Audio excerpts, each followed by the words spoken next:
Alright, for today's video is gagawa ho ako ng tutorial or tutor or i-guide ho kayo or tuturuan ko kayo ng technique kung paano nga ba matukoy or makilala ang basher ho natin no, sa social media. Hindi lang sa hindi man lahat kagaya ko nagko-content creator sa YouTube or Facebook, pero malalaman ho natin yan kung sino ho sila. Kung sa Facebook kasi ginagawa ho natin is i-click ho natin yung kanilang profile. Kaso nga lang ang iba is naglalak profile, lalo na yung mga nega masyadong mag-comment, masyadong basher, di ba? Masyadong mga palaaway, masyadong bully, no? So dito sa YouTube naman, hindi kagaya sa Facebook na makikita natin yung kanilang lugar, location. Wala wala tayong makikitang mga picture and photos, no, kung sino sila or taga saan ho sila. Kasi iba nga ang iba ang sistema ni Facebook and ni YouTube sa Google. So ngayon, ang diskarte lang ho yan. So tuturuan ko nga kayo kung paano. So for example, si Jerry Villafuerte, no, shout out kay Jerry Villafuerte. Yan. Hindi siya basher ha. Hindi talaga siya galit sa akin actually. Si Jerry Villafuerte. Galit siya sa Iloilo. Iyan, no. And ito rin si ewan ko, ito naman si Mr. Ragerwo. Hindi ko alam kung galit siya sa akin, pero ewan ko lang sa kanya. Ewan ko lang, basta basher lang miss pero hindi naman talaga ganun ka-worse, no. Pero yan na nga, kumbaga gagamitin ko tong pagkakataon na to para makagawa ng content. Although marami pa kong mga content dito, sa totoo lang, ang dami kong mga soon to upload pa ng mga videos, no. I-edit ko pa lang. Pero syempre, pag-aaksayahan ko muna ng panahon itong dalawa kasi parang magsiset out po ito ng example sa inyong mga viewers. For example, ikay taga Luzon, ikay taga Visayas or Mindanao. So may mga iba kasi na nagpapanggap, no, na sila ay taga Iloilo, tapos aawayin yung taga Cebu na nagpapanggap na taga Davao, na nagpapanggap na taga CDO, na nagpapanggap na taga Bacolod, kung taga saan pa. Well, anyway, anyhow, somehow, dito talaga sa Pilipinas, sa atin mga Pilipino, talagang natural or very normal na lang ho talaga sa atin na may kanya-kanyang mga paligsahan, parang gano'n, no, grabe yung kompetensya na dapat wala naman talaga sana dapat. Kumbaga para sa akin lang to ha, i-upload na lang, no, palakpak na lang ho tayo kapag meron ho tayong kapitbahay, meron ho tayong mga kapit probinsya, kapitbayan na umasinso, lumago, di ba yung mga gano'n. So palakpak na lang ho tayo, wag na ho natin silang tawag na to, parang i-lockdown, yung mga gano'n, di ba? So give credit when the credit is due, parang ganun. O di kaya basta appreciate na lang ho, wala na zero na mawawala. Kumbaga happy tayo kasi in the end of the day still Pilipino pa rin ho yung mga yun, no, na sumikat yung kanilang lugar, dumami ang mga investors, investments in businesses. So at the end of the day, malay ba natin isa pa sa makikinabang yan sa trabaho na dala nung investment na yun is syempre yung ating kamag-anak, kadugot, kakilala, diba? So yun, kumbaga let's be happy with each other. Pero hindi naman na hindi ko kayo inuutosan, kumbaga akin lang ho iyon, no, kung pwede lang. Pero syempre hindi naman talaga, we cannot please everybody ho talaga, no. So dito sa Pilipinas, napaka-normal ho talaga na meron tayong kanya-kanya mga pinaglalaban. So yun na nga, hindi ko pwedeng pigilan yan. So let it be. So bahala kayo dyan, basta mag-away-away. Basta ako talaga, I'll try my best talaga na makontrol. So yun, kung hindi ko man talaga makontrol ang pag-aaway-away ng mga kapwa ko Pilipino, so okay lang, kumbaga let it be, kayo nang bahala dyan. Basta ang sa akin is pagsisikapan ko na ma-minimize ho natin kung sino ho sila. So anong ginagawa ko dyan, aking solution? So ang ginagawa ko is simply block ko lang ho sila. Ang dami ko na hong na-i-block, no, na mga ang iba is basher, yung iba is wala sa tempo or walang tino, no, sa kanilang mga komento na napakalayo, out of topic, parang gano'n, no. So pag hindi talaga magsistick sa topic ang komento, so tapos ulit-ulit ako yung nakukulitan, so binablock ko yan. Hindi ako nanghihinayang, bakit ba, di ba? So ang ginagawa ko dyan, yun, block lang. Tapos ngayon, at syempre bago ko muna i-block ito si Jerry Villafuerte, alamin ho natin kung taga saan ho siya, bakit siya galit, ibig ko sabihin bakit siya nag-aalboroto or bakit siya parang naiinis, naaasar sa akin, no, na parang puro na lang Iloilo yung aking kinokontent, to the point na ayaw niya akong pauwiin sa Davao, as if taga Davao ho siya, no. So tingnan ho natin siya kung tagaan siya. So malalaman ho natin sa kanyang mga komento. Okay, ano ba ang kanyang mga kinokomento? Wait lang ha, open ho natin. Ayan, so meron dito lumabas, Festive Walk Parade by Mega World Review. So yun, gumawa ako ng video ho nito, kailan lang ba to, 6 months ago, no. So sabi nung si Jerry Villafuerte is Festive Walk versus El Corso de Cebu. So ang sagot ko naman ay magkaiba ang Festive Walk, magkaiba kasi si Festive Walk is business park, tas ang El Corso naman ay gilid ng dagat, ganon.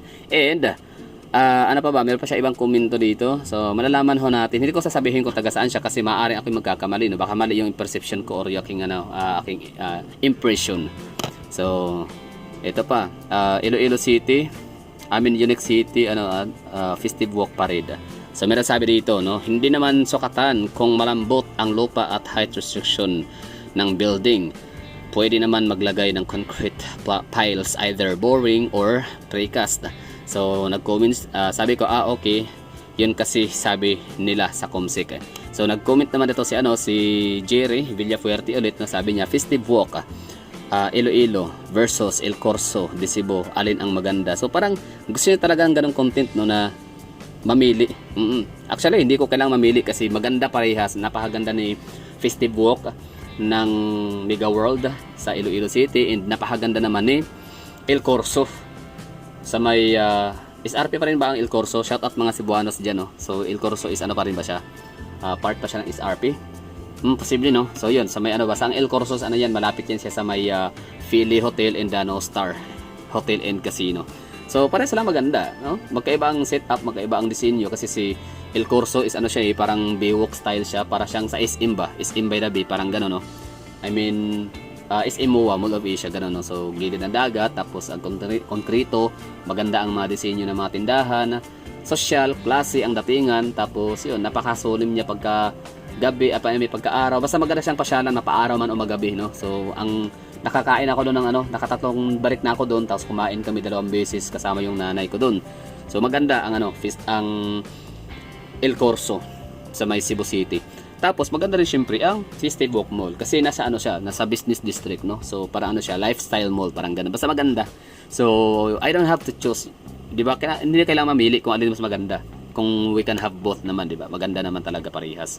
So yun, di ko alam kung taga-saan siya. So I don't know. So bakit ang kanyang bakit wala siyang sinabi na i-compare mo si Gaisano Mall? Mamili ka, sino mas maganda, si Festive Walk Mall o si Gaisano Mall of Davao? So wala siyang ganun. So meron siyang concern, it's all about El Corso Cebu, parang ganun.